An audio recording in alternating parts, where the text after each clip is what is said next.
We are at Merchant Hall in New Orleans. The Ghost Ship Project here, 2025 in November.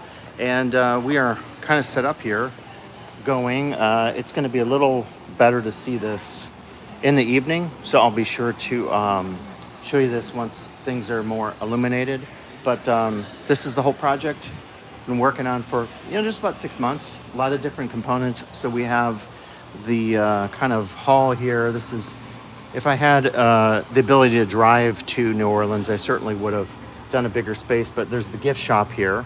If you think about exiting through the gift shop, and it has quite a few. Sorry, still trying to orient my phone here. Quite a few different components. And some of my other YouTube channel videos will be higher quality. I just thought I would do a little live feature here since I got hooked up to the Merchant Hall Wi-Fi. And you can see here we've got the whole slew of posters focusing on experimental ethnography and many other things. This is a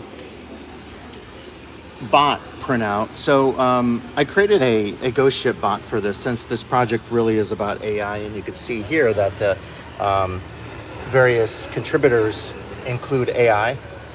And I wanted to bring the iPad and have that as an interactive component. Actually, some of my, I thought that tape wasn't working. These are for my lights, but didn't want to bring that just because of issues with getting everything in my bag on the airplane. And so I printed out like kind of key questions about this project, including, what would someone say if they couldn't understand the sort of AI voice. I'm trying to get this camera right. There we go. Versus the actual George and Scott voices. So it's kind of the blurring of that to go back to, Roland Barthes' work on the author and Walter Benjamin, of course. And as you see here, this is a fictional ethnography 2045 project. The idea is that, the story, if you will, the meta story is that AI created this, and this was dug up in a metro station in Osaka in 2045. Or maybe after that. I guess it does technically say recovered in March 2045. So this is sort of the project that tries to understand what ethnography might be many years from now. And the whole theme of the entire project, of course, is a reflection on what is the legacy of writing culture, which we have the little mini writing culture books here, mini versions of them. And, I think the question is, what's the legacy of writing culture? There's an interactive game here you could play, Fluxus-inspired game. And based on what you pick, you'll draw a card and it'll have some instructions. This one is, imagine a positivist at the exhibit. What confuses them most? Smile. Very Fluxus kind of inspired. We have visitor's log here you can write in. This is the Ghost Captain's journal as told to the investigators through AI haunting. And this is kind of the main analog collage project. And digital too, but the techniques are analog when you think about the pages and the glue, and this took a really long time to do, and has really the whole sort of corpus of this work is, the conversations George and I had about AI, ethnography, and everything in between, and then kind of put a lot of that into AI. And in particular, I'll just point out to you, this one here is really a conversation George was having with me on Zoom about how do we imagine this? Is it like rough seas, calm seas, the seas at night? And then I specifically asked AI to reimagine it as a Dadaistic collage. So AI is, it's getting, here's a projection, by the way, fake schematics. We even have pretend, date, swipe left, swipe right kind of thing.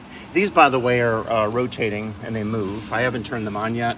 It's pretty quiet in the gallery right now, but these do move, as you can see there. And one of the backstories is there's a fictional protest against the Ghost Ship Project, and in fact that is further envisioned with a beer spill here. and a protest and partiers playing beer pong at Merchant House.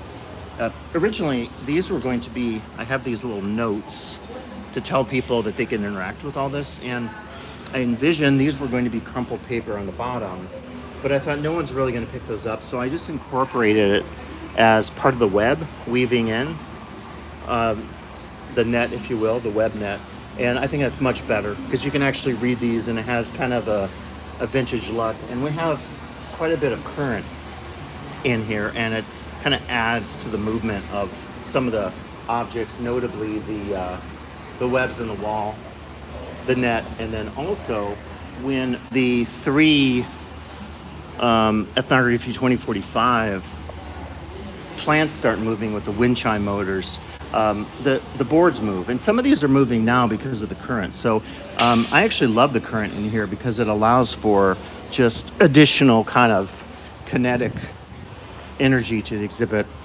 I have this little cloud here as well as part of it. And yeah, I mean, that's pretty much the whole exhibit. There's a lot for folks to look at on the table in terms of faux newspaper clippings and everything in between. And again, this isn't running yet, but I have my Instruo Scion based device, and that actually is playing the local plant that I recovered or am using here. So it has a pretty cool musical component to the whole thing. And these are AI generated waves. And then of course we have the ship sailing with the image of writing culture on it. And again, the whole like premise of the exhibit is based on Mick Tausig's blurb. And one of the volumes, I want to say volume 2 or 3, of the late edition series that George edited ages ago in the fin de siècle, or I guess fin de millennium, 2000 or so was when the series started coming out. And I thought a very interesting series, trying to experiment with genres and different forms of ethnography and interviews. And yeah, so, you know, the Mick Tausig quote about the ghost ship kind of became the premise of the project, and everything that emerged from it is really based on that sort of originary quotation. And I wish Mick could be here, but I don't think he's going to be at AAA. So yeah, wanted to give you the live update here on Wi-Fi of the Ghost Ship project. The other thing is if you come out to Merchant House, to Merchant Hall, check out all the exhibit. There's a ton of amazing stuff here. People have been working really hard to put it all together. We've got video installation stuff. We've got a lot of sound, some local sort of interest too, and content. Glacier project here from Dominic and Seminy. Great stuff here. Coastal Incantations remix. Here we've got another one on immersion. All kinds of cool stuff. A project here on missing people. Runes in Berlin. Great photography. These really cool miniatures that have sound. And this is just showing a little bit. Sorry, trying to see exactly what we're taking an image of, but this is the street, and the info for Spectral Remix, all the artists involved, and little zine table here. Super cool stuff, and I've even got the Ghost Ship postcards and this very cool Elon magazine that Craig and others designed, I believe, printed in Germany. So I hope you get a chance to check out Spectral Remix, running here in New Orleans, November here, this week, whatever this week is, I'm forgetting. It's been a long week, a busy week, a fulfilling week. But we are running all week, Wednesday through Saturday, 9 to 5. So if you get a chance, and by the way, I even have my themed Ghost Ship Project t-shirt on. So please come out, check us out. A lot of work and thought and creativity went into the project. So if any of you viewers are out in New Orleans, come take a look. Be happy to give you a tour. And as always, thanks for listening to the Immersive Worlds channel. Thank you.